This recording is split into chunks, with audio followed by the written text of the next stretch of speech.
Hello, basketball people, we have news. Let's go to more news about the Golden State Warriors. I ask you to give a thumbs up and subscribe to my channel, as I am a Warriors fan. The Warriors have made a decision regarding Jonathan Kuminga and will not increase the value of the 3 offers already made. Kuminga will have to decide whether to accept. The Warriors have rejected several trade offers for the player, considering him an important asset to the roster. The Warriors offered a 3-year, $75 million contract with a team option in the 3rd year. 1- and 2-year offers were made, but all with team options. Kuminga can also opt out next year if he accepts their $7.9 million qualifying offer for the 2025-26 season. Conversations are ongoing, and the deadline for Kuminga to make his decision is January 1, 2025, with 3 days remaining. Warriors management believes Kuminga will sign a new contract and can develop into a star player for the Warriors.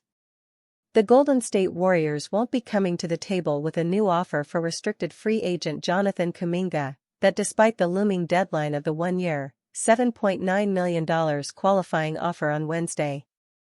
At least that's according to ESPN's Shams Charania and Anthony Slater, who provided an update on the Kuminga situation late on Sunday, having come after a brief but frantic window where Golden State's other free agency moves were confirmed. Media Day was always going to be awkward if there remained no official clarity over the roster, so the franchise moved to prevent that despite no resolution on Kuminga's future. The Warriors came to free agency agreements with Al Horford, DeAnthony Melton, and Gary Payton too, while signing second-round pick Will Richard to the main roster and fellow rookie Alex Tui on a 2-way contract. Jonathan Kuminga now has a decision to make. While those 3 veteran signings can't officially be completed until Kuminga's situation is settled, all eyes are now squarely on the 22-year-old, with Golden State's other roster moves now well and truly in place. According to Charania and Slater, Sunday's moves have not changed the franchise's 3 current offers to Kuminga: a 3-year, $75 million offer with a 3rd-year team option, a 2-year, $45 million with a 2nd-year team option, or a fully guaranteed 3-year, $54 million contract. Kuminga and his agent Aaron Turner are after a player option on either of the first 2 deals, but the Warriors' stance is crystal clear based on ESPN's reporting. Team sources have said they remain firm in their unwillingness to include a player option in any deal and expect Kuminga to either choose one of their proposed deals or return on the qualifying offer by Wednesday night, Charania and Slater wrote. The pressure now sits on Kuminga before Wednesday's deadline. Will this parading of the qualifying offer as a legitimate option be proven as the outcome, or will the young forward ultimately be unwilling to give up $40 million in guaranteed money to retain the right to become an unrestricted free agent next offseason? While Horford, Melton, and Payton will be on Golden State's roster regardless, spare a thought for Seth Curry, who is the one veteran player whose career might be dictated by Kuminga's decision. If the former 7th overall pick does take the qualifying offer, that will leave plenty of room to sign Curry and perhaps give a raise to the other incoming veteran free agents. Yet if Kuminga takes one of the offers currently on the table from the Warriors, it could leave the franchise to close to the second tax apron to sign the veteran sharpshooter before the season gets underway. Jonathan Kuminga still offers Warriors something no one else does. Jonathan Kuminga is still the Warriors' best hope of generating points in the paint. The Golden State Warriors have built a team with championship aspirations, but it's free agent Jonathan Kuminga who remains their best bet at generating points in the paint. It's a truth that's becoming increasingly more difficult to ignore after the Warriors officially began their off-season activity on September 28. For as intriguing as the Warriors' decisions in free agency have been, Kuminga is still their only reliable source of consistent dribble penetration and finishing in the paint. Kuminga finished the 2024-25 season with an average of 8.5 points in the paint per game. Jimmy Butler wasn't far behind at 8.2, and Stephen Curry provided a sufficient 5.4, which admittedly pokes holes in the theory that the Warriors lack alternative sources of interior scoring. Context is crucial, however, and it reveals more damning numbers. Kuminga averaged 12.5 points in the paint per 36 minutes to Butler's 9.0 and Curry's 6.0. Butler's figure is still solid, much as Curry's is, but per 36 averages aren't the only context to keep in mind. Butler recently turned 36 and will turn 38 in 2025-26, and both have produced a downward trend in points in the paint per 36 minutes over the past 3 seasons. With Father Time a factor and Gary Payton too scarce playing time inherently limiting his impact as a slasher, Kuminga remains the Warriors' best option for points in the paint. Jonathan Kuminga fills Warriors' vital need for points in the paint.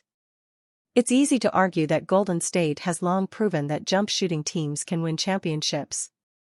Between Curry's three-point excellence and Butler's mid-range brilliance, there's ample reason to believe the Warriors' superstar duo can lead the team to the promised land. Teams that struggle to generate the most efficient of points, however, typically overburden themselves with the type of shots that fall less frequently.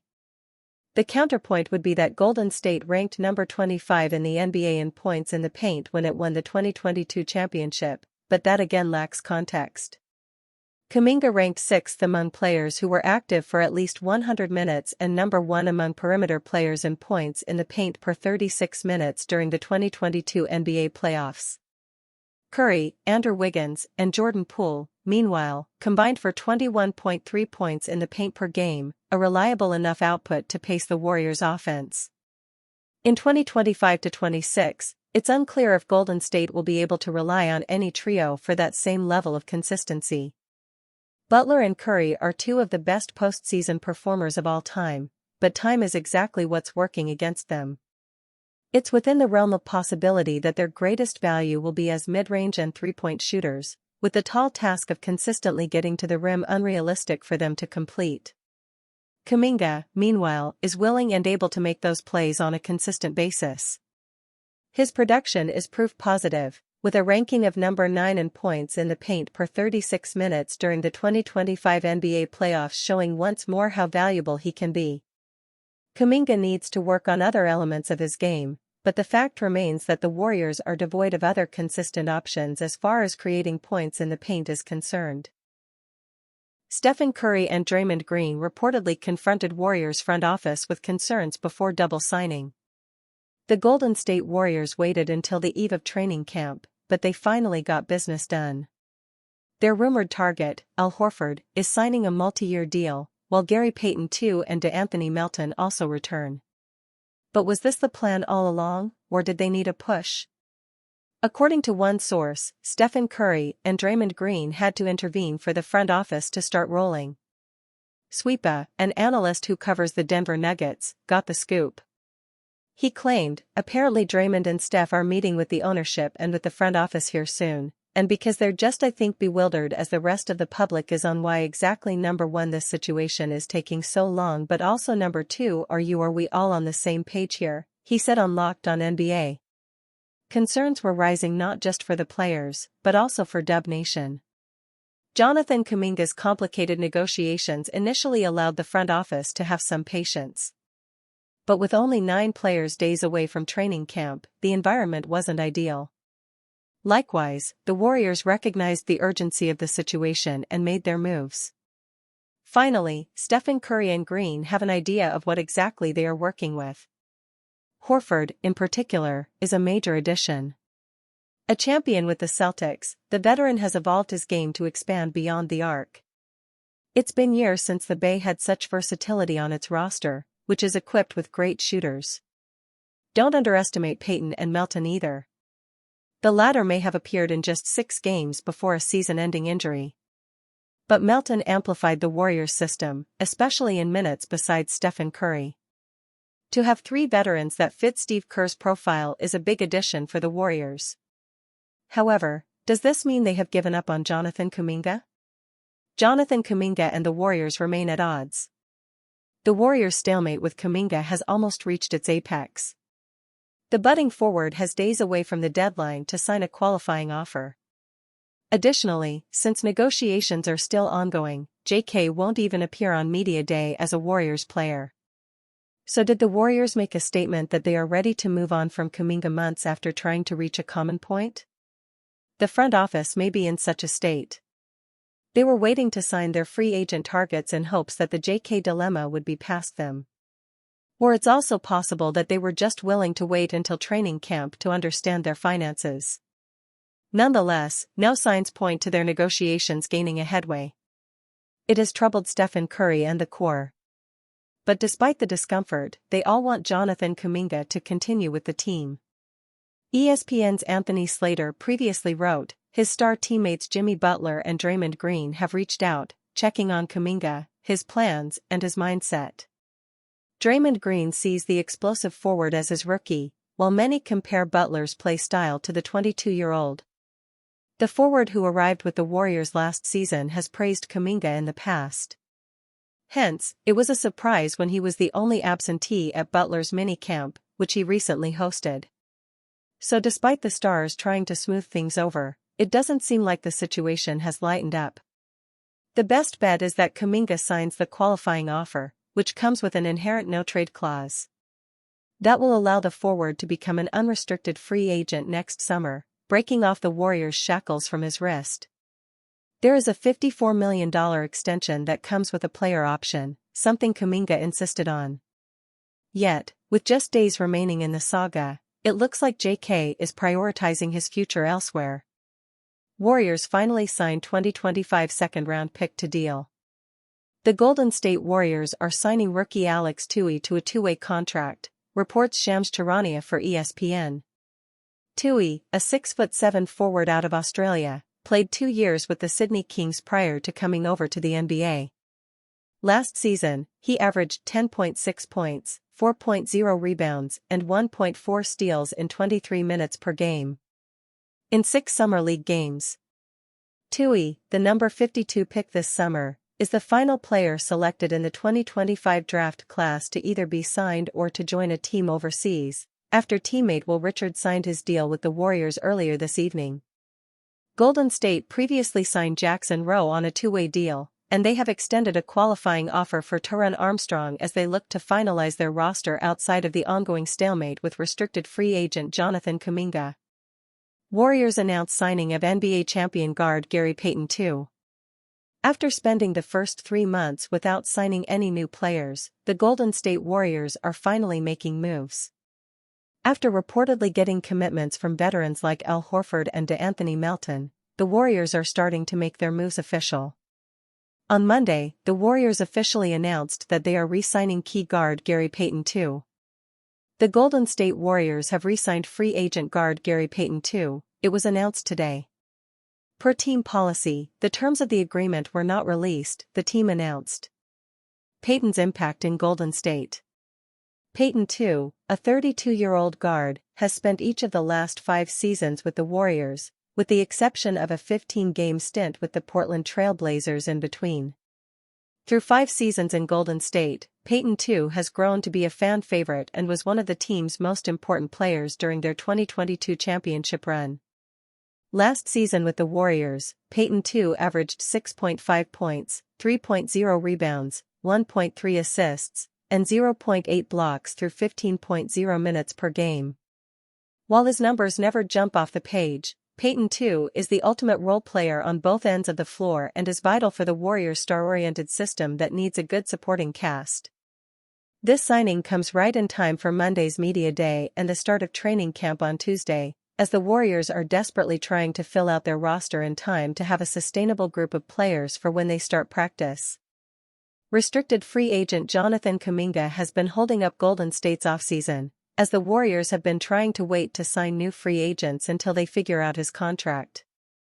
Luckily, the Warriors were at least able to officially sign Payton II before figuring out Kuminga's situation, but guys like Al Horford, DeAnthony Melton, and potentially Seth Curry still have to wait.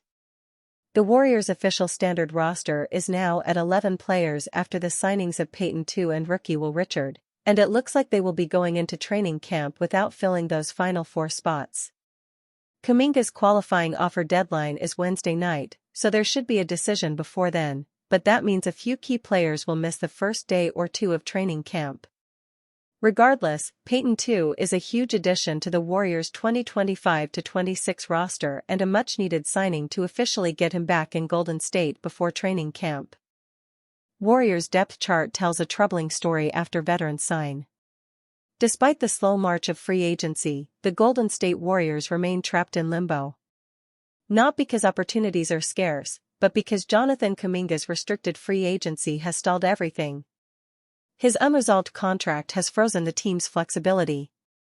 Until that domino falls, the Warriors' offseason sits in neutral. Golden State has already lined up several veterans. DeAnthony Melton, Gary Payton II and Al Horford all recently committed to join. The front office simply waits on Kuminga's decision. His contract standoff has handcuffed the front office. The impact is significant. Melton, who tore his ACL in November, hopes for redemption. He played only 6 games before the injury but managed 10.3 points and 1.2 steals in 20 minutes per contest. Payton, meanwhile, returns for a 6th consecutive season, providing energy and defense off the bench. Horford, at 38, offers leadership and versatility. Their deals, however, remain paused. The deadline is October 1st. Kuminga could sign his qualifying offer, negotiate a new deal, or even work out a sign-and-trade. Seth Curry is also expected to join once the dust settles. Size becomes the issue. Here lies the problem: the Warriors are too small. Kevin Looney, their most reliable rebounder, signed with the Pelicans. His absence looms large. He ranked among the league's top 50 in offensive rebounds per game despite playing just 15 minutes nightly. Golden State's projected roster paints a troubling picture. At least 8 guards, all standing 6'5" or shorter. Their wings? Draymond Green at 6'6" and Jimmy Butler at 6'7". Gue Santos is 6'8" but unproven. That's the extent of their forward presence. The imbalance is striking. With a confirmation that their waiting room will all sign, the Warriors officially have a problem: they lack size. The front office doubled down on experience, but at the cost of physicality and length. The risks of playing small. The NBA has shifted toward length and athleticism. Teams like the Magic, Thunder, and Hawks stockpile tall, versatile defenders. Golden State has done the opposite. They rely on older guards and undersized wings to stop rising stars. Payton II remains a tenacious defender, but he's 33 and entering the twilight of his prime. Who on this roster can credibly guard someone like Oklahoma City's Jalen Williams? Or the rangy forwards that dominate playoff matchups? The Warriors are too small to contend physically with today's elite. Their strategy leans on skill, toughness, and experience, but it risks being overwhelmed by youth, size, and athleticism. A gamble that defines their season. The organization bet on chemistry and guard play. If Kuminga returns with growth, they gain one versatile forward. But it's not enough. This roster lacks balance. Too many guards, not enough size. Golden State may still squeeze into the playoff picture, but their ceiling feels capped. The Warriors are too small for the modern NBA. Their margin for error is slimmer than ever.